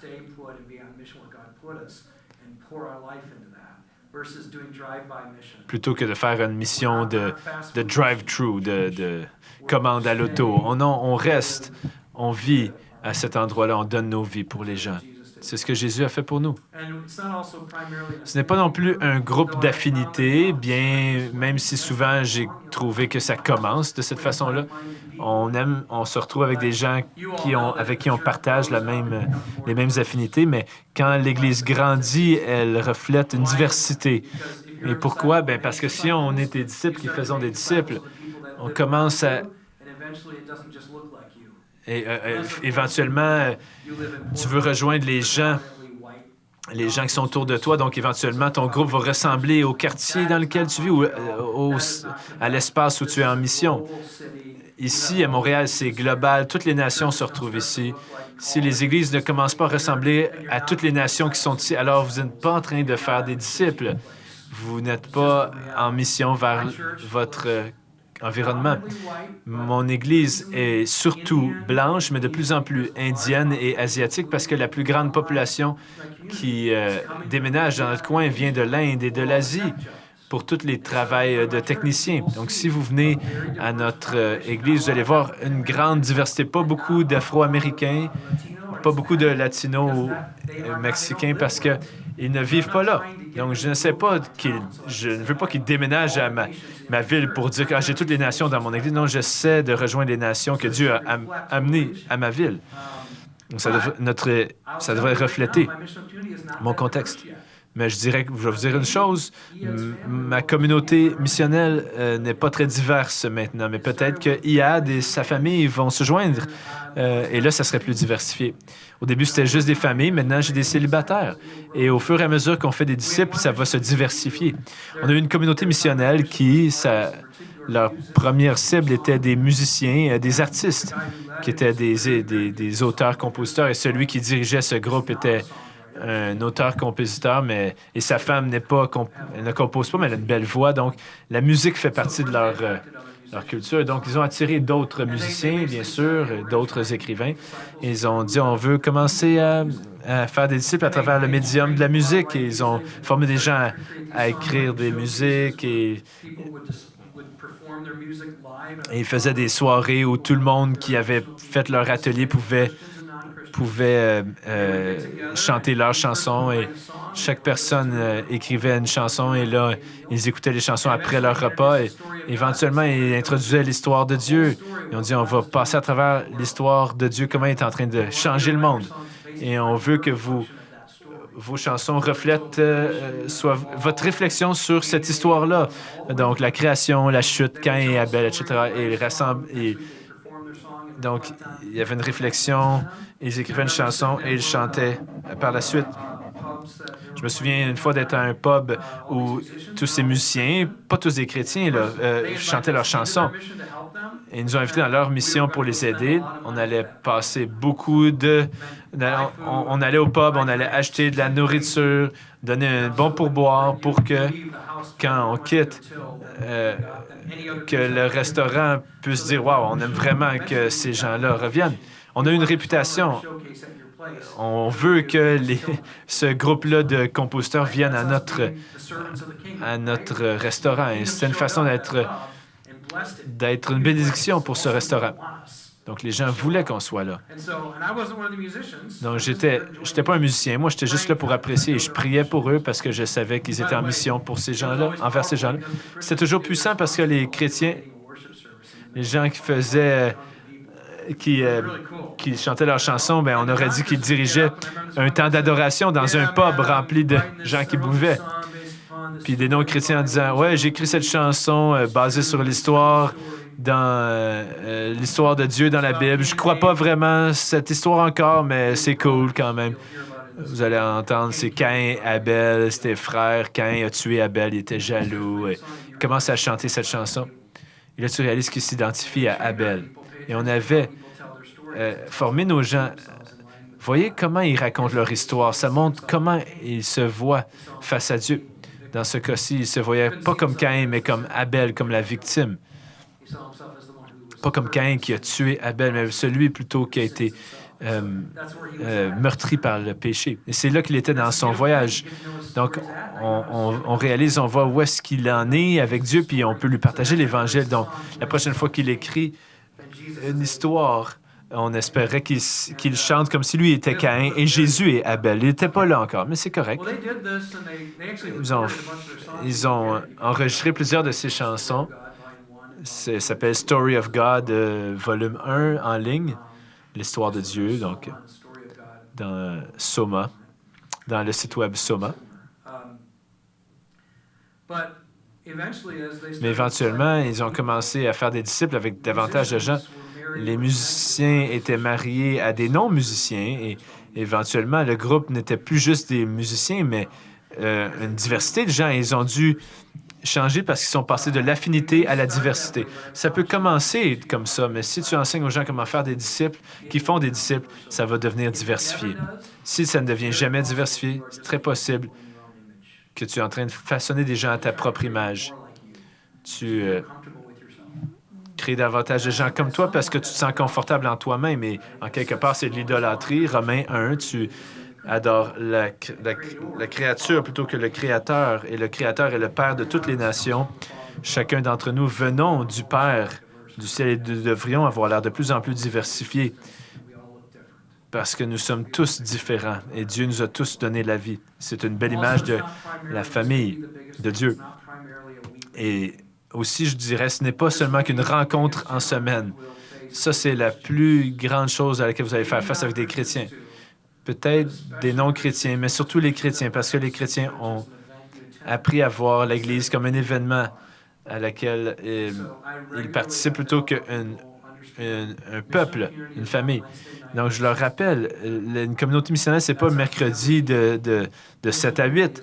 Ça, c'est notre famille. La communauté missionnaire, c'est un groupe de gens qui se sont engagés à être ce que Dieu a fait qu'on est, c'est-à-dire une famille de serviteurs en mission. Donc, vous savez quoi maintenant? Je suis avec ma communauté missionnelle en ce moment, pendant que je suis avec vous. Pourquoi? Parce que dans mon cœur, je pense à eux durant les pauses. Des fois, j'envoie des textos, je leur demande de prier, je prie pour vous. Je suis conscient de comme le fait que je suis un père et un mari, même si je suis maintenant à Montréal. Pourquoi?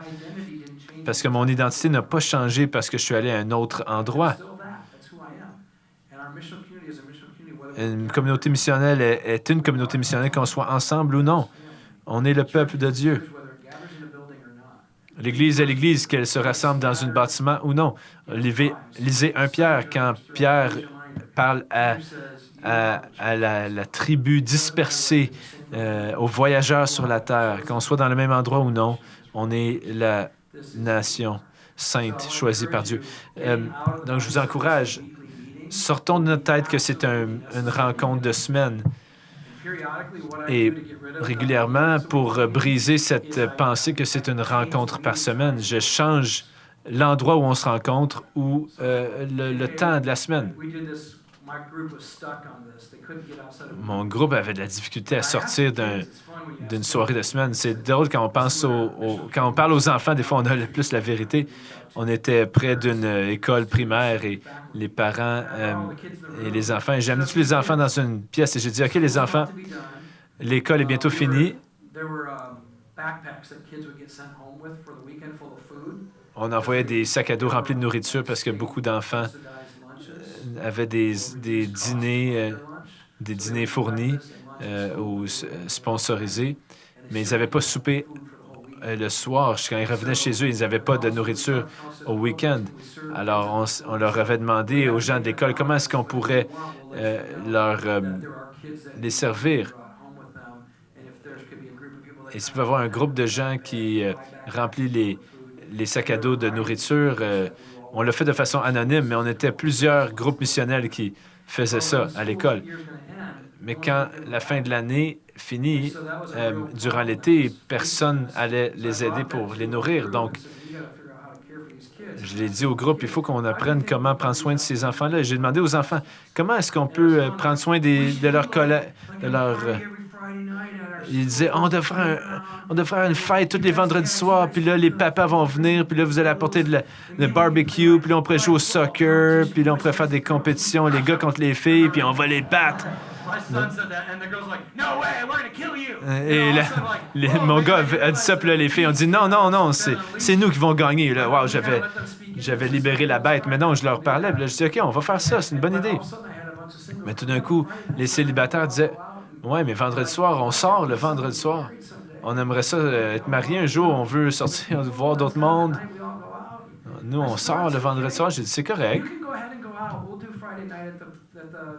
Allez sortir, puis nous, on va servir de la nourriture le vendredi soir.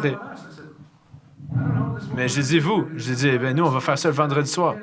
C'est une bonne idée pour les enfants, c'est la mission, on a besoin. And they just sat there looking at me Vous n'avez pas like, besoin de venir. you can't do that. Et on dit, tu peux pas faire You ça. can't take away our Wednesday meal.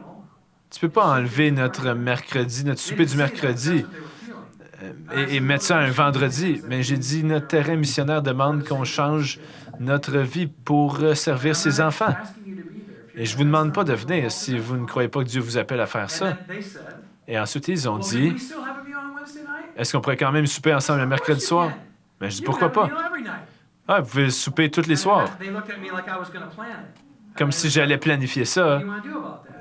Ils me regardaient comme si j'allais tout planifier ça. J'ai dit, qu'est-ce que vous voulez faire? On voudrait souper ensemble tous les mercredis soirs. J'ai dit, ouais, c'est super. Donc, j'ai laissé le silence se faire, puis en fait, donc tu vas pas nous accueillir le mercredi soir? Non, nous, le vendredi, on va être avec les enfants. Mais je suis pas fermé à souper avec vous, mais c'est peut-être quelqu'un d'autre qui va nous recevoir. Quelqu'un a dit, OK, ben, je vais m'en charger, m'assurer qu'on puisse... Donc, tout d'un coup, on avait mercredi soir et vendredi soir. Mais vous savez quoi? Les célibataires sont tous venus le vendredi soir et ils continuaient à venir. Et ça, c'est ce qui était vraiment le fun. Ils ont dit, c'était pas si difficile. En fait, c'était vraiment le fun. On passait plus de temps ensemble, on rencontrait des gens. Une famille, en fait, est entrée dans notre communauté. C'était pas extraordinaire, pour vrai. On n'a même pas pu donner de sac à dos, mais on a pu être avec les familles et on a pu les servir. Donc, enfin, Dieu a redirigé la mission. Mais d'autres nous ont dit, il y en a dans nous, on veut faire de l'exercice puis aller au gym, donc au CrossFit. Il y a un groupe qui veut faire du CrossFit. On va ouvrir un garage, on va mettre tout l'équipement. Tous ceux qui veulent venir, on va faire lundi, mercredi, vendredi de 6 à 7, CrossFit. Donc, mon groupe est passé d'une réunion du mercredi soir. C'est devenu un souper. Vendredi, avec les enfants. Lundi, mercredi, vendredi, on s'entraînait. Toutes des choses qu'on faisait déjà individuellement, mais là, on le faisait ensemble. C'est passé d'une réunion par semaine à un groupe de gens qui vivaient ensemble. Mais ça, c'était des gens qui avaient des horaires déjà remplis. Mais c'est quelque chose que vous allez devoir réfléchir ensemble. Si c'est juste une réunion de semaine, alors tu ne peux pas inviter des gens. Parce que si tu invites juste les gens, « Hey, viens, on vient le mercredi soir, on a une étude biblique. » Ah, pourquoi j'irais là? Non, tu peux venir t'entraîner avec nous, tu peux aller jouer au soccer avec nous, peu importe. Et donc, c'était une communauté. Il y a des gens qui voulaient venir s'entraîner avec nous, mais qui n'avaient pas envie de venir manger avec nous le mercredi soir. Donc, on avait tout d'un coup toutes sortes de portes pour inviter des gens dans notre communauté. C'est devenu une communauté missionnelle plutôt qu'une réunion de semaine. Comment former une communauté missionnelle? On a besoin de leaders qualifiés. Je vais vous dire une des choses les plus importantes pour faire ça, il faut former les leaders. Il faut qu'ils deviennent qualifiés. Je veux dire, le cœur, la main et la tête, ils doivent pouvoir comprendre les doctrines de ton Église. Ils n'ont pas besoin d'être des théologiens extraordinaires, mais ils ne peuvent pas enseigner des fausses doctrines. Il faut reconnaître quand quelque chose déraille.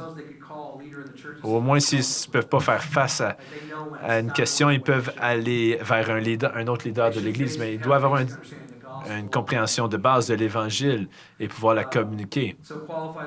Des leaders qualifiés au niveau de la tête, ensuite au niveau du cœur. Je dis tout le temps aux gens, pour moi, le caractère est toujours plus fort que la compétence. Un bon caractère est beaucoup mieux que des bonnes habiletés. J'ai vu des gens très, très qualifiés au niveau des compétences, mais qui n'avaient pas le caractère, le cœur, l'humilité pour faire ce qu'ils devaient faire. Donc, j'aime mieux des gens qui sont prêts à s'humilier, à se repentir. Souvent, je dis, ils sont plus... J'utilise... je dis que ce sont des leaders fatter, F-A-T-E-R, F-A-T-R, fidèles, F pour fidèle, F-A-T-R, fatter. Fidèles, ils veulent suivre Jésus. Disponibles, enseignables, ils croient qu'ils ne connaissent pas encore tout et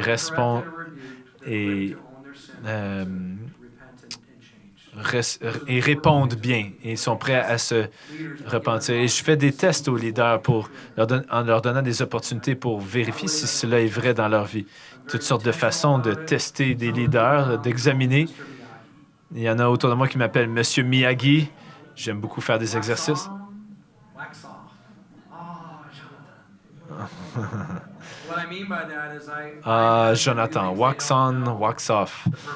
C'est une citation de Karate Kid. Alors, je teste leur caractère, même quand ils ne savent pas qu'ils sont examinés. Je dis, on va aller travailler sur une maison ensemble. On va voir s'ils répondent bien. Quand un gars ou une fille disent « J'aimerais s'enseigner », vous savez où je les place en premier? Pour enseigner les enfants.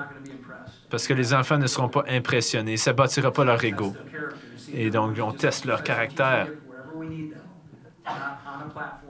Pas sur une plateforme où les adultes vont dire « Wow, c'est très bien ». Deuxièmement, une mission claire. Ça, c'est idéal, OK? Je vous donne l'idéal et ensuite, on va parler du réel. Idéal, c'est donc des leaders qualifiés. Donc, c'est vrai, il y a la tête, le cœur, mais aussi les mains. Il y a des habiletés à développer. Une mission clarifiée. On est appelé à un groupe de gens, des vrais gens. Des personnes ou un peuple, mais quelqu'un d'autre que les gens dans le groupe. Je dis c'est l'idéal, parce que dans mon cas, on a dit notre communauté missionnelle va rejoindre le programme de football des Canes de l'école secondaire et beaucoup de notre énergie va aller vers les enfants plus vieux. J'avais une mission claire. Des fois, le groupe dit, on a une personne qui ne connaît pas Jésus et ensemble, Seigneur, s'il te plaît, pourrais-tu nous donner une façon d'aimer cette personne-là ensemble? Ça n'a pas besoin d'être gros.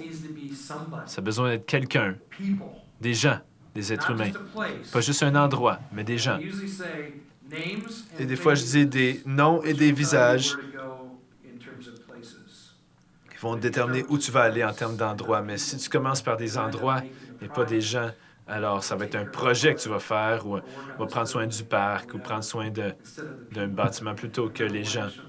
Je me souviens d'une communauté missionnelle qui avait dit, je leur ai dit, quelle est votre mission? Et on dit, on travaille à l'hospice, on travaille à la résidence de personnes âgées. Hey, ça doit être difficile, tu sais que les gens vont mourir, vous priez qu'ils connaissent Jésus, et ensuite, bientôt, vous allez être... Et on dit, non, nous, notre mission, c'est les jardins, on prend soin des jardins, on répare le bâtiment. J'ai dit non, ça c'est vous qui êtes serviteur du roi en démontrant c'est quoi le service, c'est beau. Ça c'est le royaume qui est manifesté, mais votre mission, c'est les gens qui meurent dans la résidence de soins palliatifs. Et ils avaient oublié ça, leur mission était un endroit, mais pas des gens.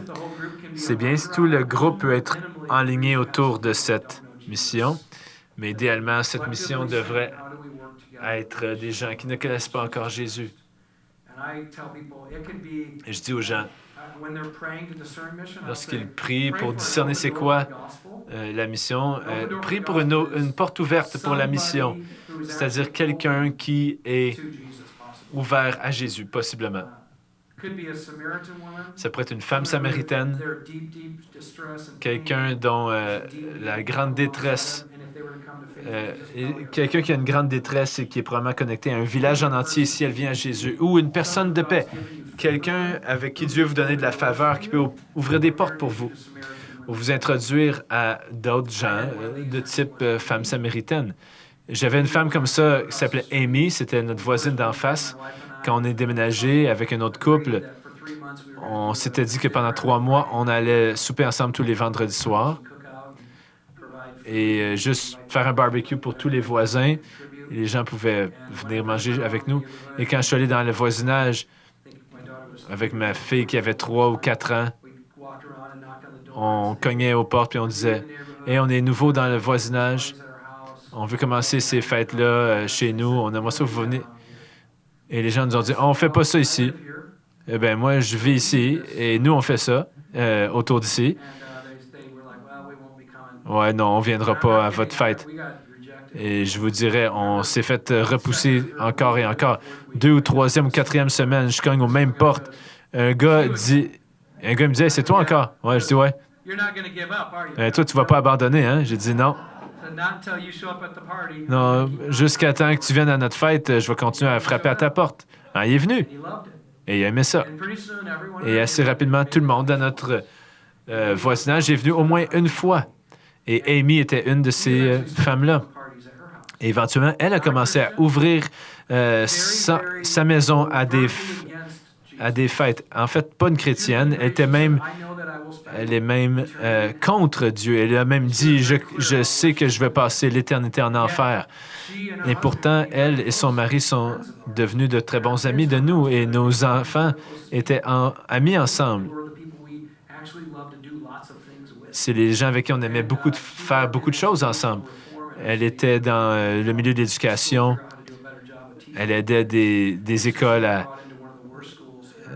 à se réformer. Puis elle est arrivée dans une école, une des pires écoles de notre quartier, de notre ville. Et une fois, elle m'a appelé, elle a dit, « Hey Jeff, est-ce que toi, tu viendrais avec César? Pourrais-tu parler de c'est quoi être un homme? Parce que les garçons ne savent pas comment traiter les filles, puis ils n'ont pas de respect du tout. Et je t'ai vu comment tu traites ta femme et tes enfants. J'aimerais ça si tu pouvais juste parler de c'est quoi être un homme. » J'ai dit, qu'est-ce que je peux dire? Elle a dit, pose-moi pas la question, fais ce que tu dois faire. J'ai dit, OK, donc on est allé. C'était une personne de paix qui ouvre une porte. J'aurais jamais pu entrer dans cette porte si ce n'était pas d'elle. Elle n'aime même pas vraiment ce que je crois, mais elle m'aime, moi, puis elle me fait confiance. Parce qu'elle a vu comment je me suis comporté, même quand elle n'est pas d'accord avec moi. Et c'est finalement une grande évangéliste parce qu'elle nous a introduit. Donc, j'ai rencontré Clay à travers Amy. Certains d'entre vous avez entendu mon histoire de Clay. Donc, on est là et elle dit, « Clay, il faut que tu rencontres Jeff. C'est le gars que je t'ai dit qui est pasteur, mais qui n'est pas vraiment comme un pasteur. Là, c'est lui. » Ça, c'est le plus beau compliment que je pourrais recevoir où je vis. Donc, elle m'a ouvert la porte de l'école et j'ai parlé de Jésus, l'homme ultime. J'espérais qu'un enfant le mentionne parce que j'ai dit qui sont les meilleurs hommes dans l'histoire. Malcolm X, Obama, Martin Luther King. C'était très afro-américain. Et c'est les gens qui les admiraient. Et finalement, un enfant a dit, « Ouais, puis Jésus aussi. » Et à chaque fois que quelqu'un mentionnait un nom, je disais, « Qu'est-ce qui fait que cet homme-là est un grand homme? » Et quand l'enfant a dit Jésus, j'ai dit, certains de ces hommes ont donné certains de ces hommes ont perdu leur vie pour des grandes choses.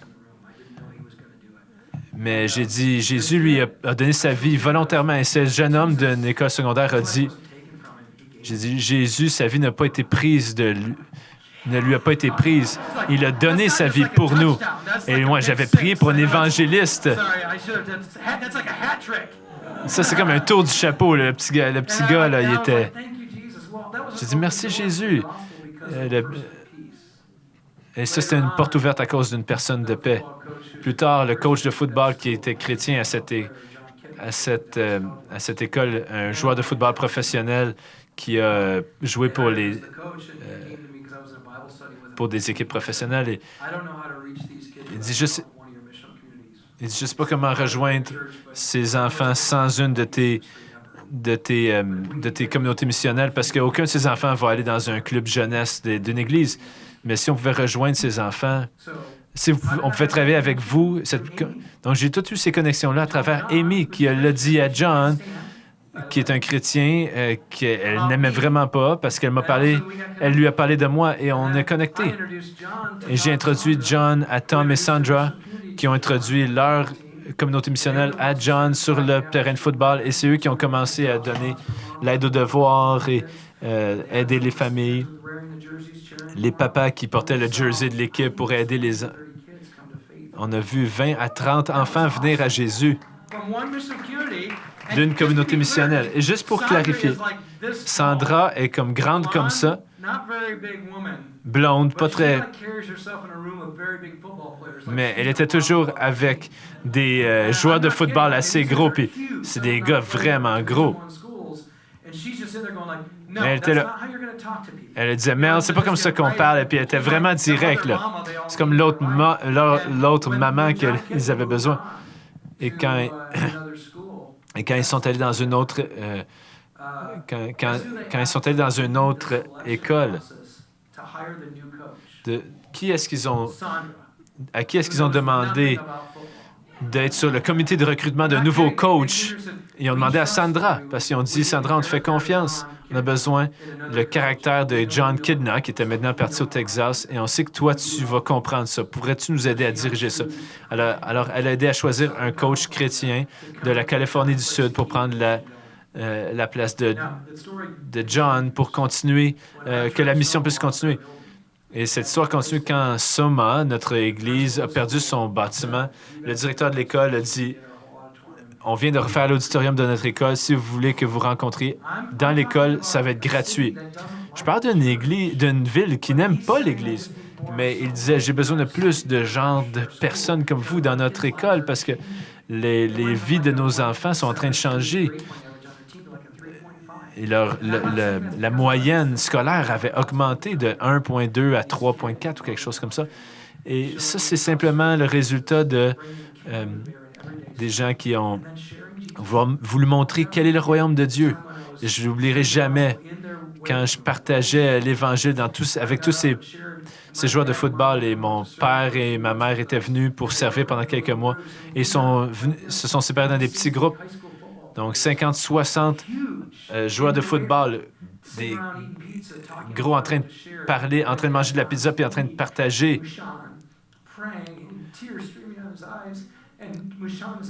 Et mon père était à genoux en train de prier, les larmes, à 60 ans.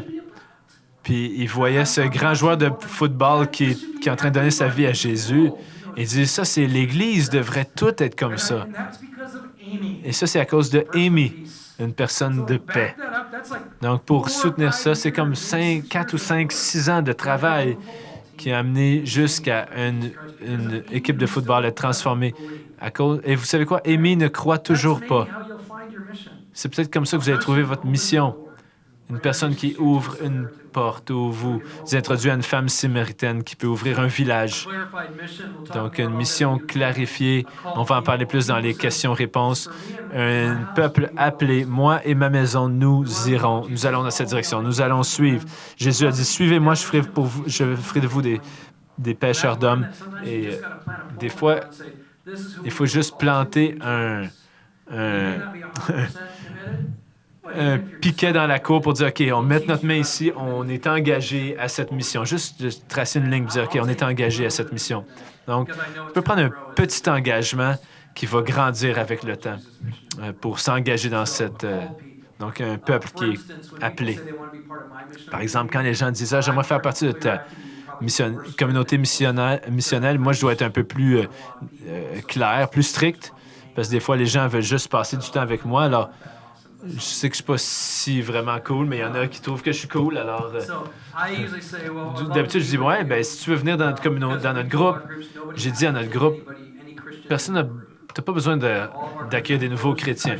Ce sont des groupes fermés aux chrétiens, mais ouverts aux non-chrétiens. OK? On laisse les 99 pour la brebis perdue. Un chrétien peut joindre un groupe, mais ils doivent être invités ou on doit voter. On leur dit, voici ce qu'on fait, voici à quoi on s'engage. Ça, c'est l'idéal. Ce pas tous mes groupes qui sont là, mais ils sont une mission claire. J'ai dit, on va travailler avec le programme de football, on va nourrir l'équipe le jeudi soir. On va souvent voir des parties de football le vendredi soir. Des fois, certains d'entre nous vont aller aux parties le samedi. Et on doit tous être dans un petit groupe de redevabilité. Tu n'es pas obligé de faire tout ça, mais si tu ne peux pas t'imaginer voir rien faire de tout ça, ben c'est pas la bonne place pour toi. Et la majorité des gens disent, ouais, non, je pense pas.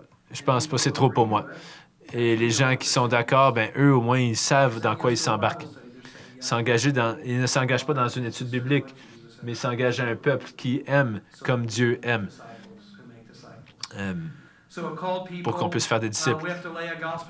On doit mettre une fondation, fondement de l'Évangile pour être certain qu'ils soient capables d'articuler, connaître l'Évangile, on le pratique, et qu'ils croient l'Évangile. Un peu de ce que j'ai fait avec vous depuis le début. Vous m'avez entendu de le faire, si vous avez entendu.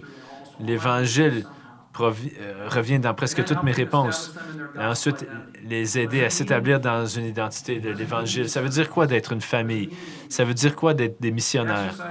Un exercice dans lequel je dirige la majorité de mes groupes, je vais prendre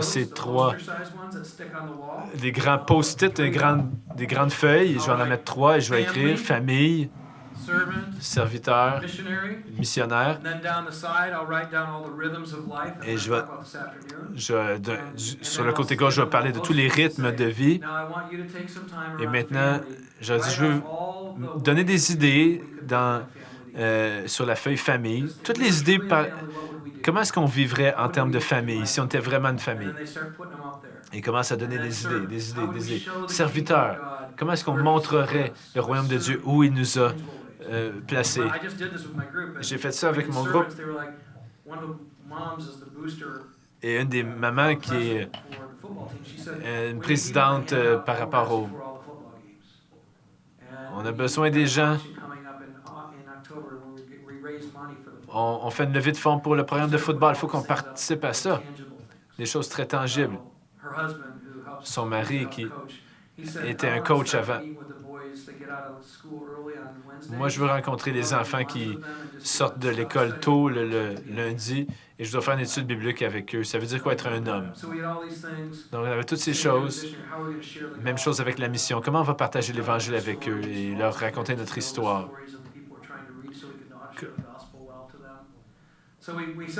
Donc, on faisait toutes ces choses. Il y en a toutes sortes d'idées. Et là, j'ai mis ça dans un Survey Monkey.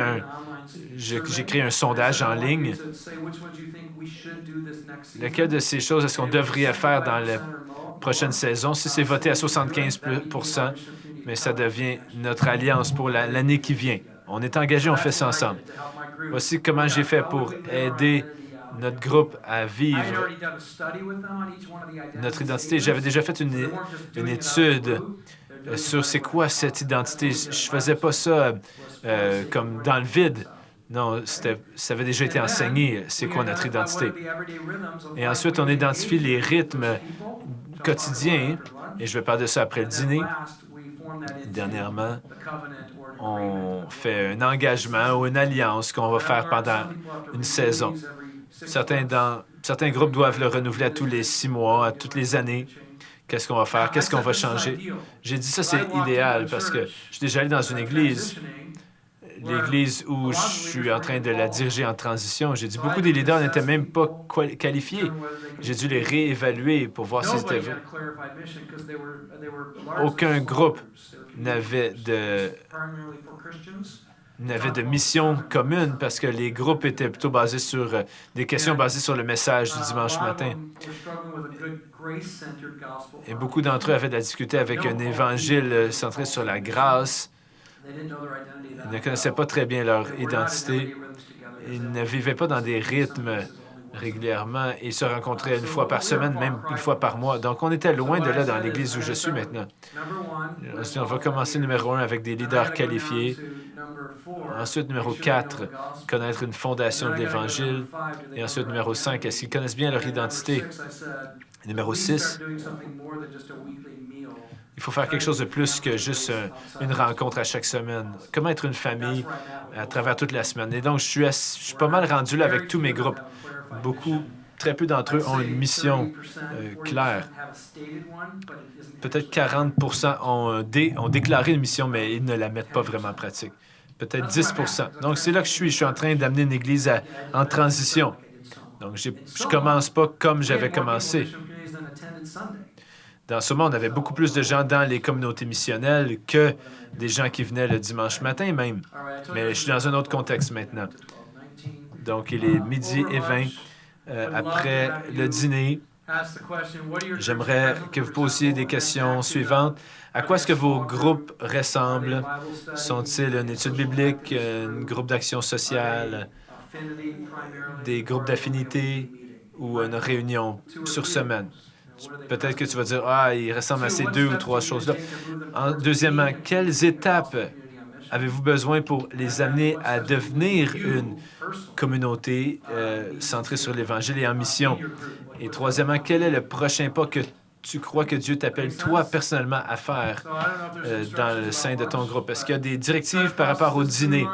Donc, s'il vous plaît, discutez de ces questions-là autour du dîner. C'est un bon temps pour parler autour d'un repas. Et on va revenir avec plus de questions-réponses.